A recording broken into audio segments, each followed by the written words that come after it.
What I'm not understanding is why are any animals considered unclean? I mean, if your creator or your God or whatever put everything on this earth and made everything in his image and all that type of stuff, why are any animals considered unclean? Isn't that just like spitting in the face of your God? Like, no? I don't know. I'm confused. Please answer. Hello, humans. Hey, that was a really good question. So before I explain why certain animals are unclean, I just want to bring some clarification to some confusion you have. So animals are not created in the image of God. Genesis 1:26 tells us that only humans are created in the image of God according to God's likeness.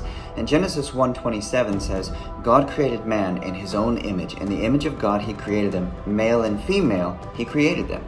Now, as for the animal kingdom, Leviticus chapter 11 provides a list of clean and unclean animals. So the short answer to your question is this.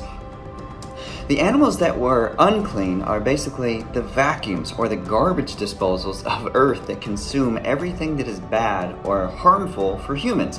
So they are the cleanup crew for earth, ridding disease-carrying animals from our presence. So for example, a rat or a vulture were unclean. Have you ever seen what a vulture eats and how it eats it? Ugh. Vultures have to go for the softest part of the carcass first, like the eyeballs and the butt.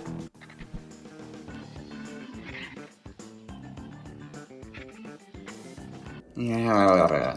So not only does the vulture typically go through the butthole, which is disgusting, but it can also eat the rancid meat of animals killed by anthrax, rabies, and even the plague. And just as a side note, this is why dead carcasses were considered unclean. Stay away from dead carcasses, they'll make you sick. Rotting and decaying carcasses carried with them diseases for which ancient Israelites did not have modern medicine to combat such deadly diseases.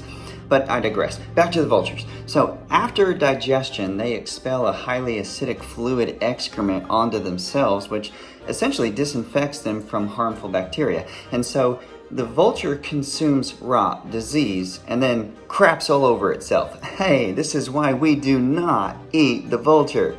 In fact, we thank the vulture for being a part of the Earth's cleanup crew. Good job, vulture. You get Employee of the Month. Congratulations! Just so you know, not even other animals eat dead vultures, with exception of the great horned owls, red-tailed hawks, and the golden or bald eagles. But perhaps this is why they are also on the list of unclean animals.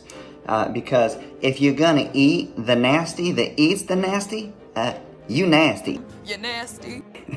So it is for this reason that Leviticus 11:2 says, Speak to the sons of Israel, saying, These are the creatures which you may eat from all the animals that are on the earth. Now, while the New Testament teaches that we are no longer judged regarding to the foods that we eat, nutritionists have noted that the listings of the clean and unclean foods from the Old Testament actually provides a basic guideline for a healthy diet. Now, in a time period lacking modern food safety techniques and medicines, a diet consisting of only clean animals would have protected people against food poisoning and other health problems. So that is why certain animals were unclean, because they nasty.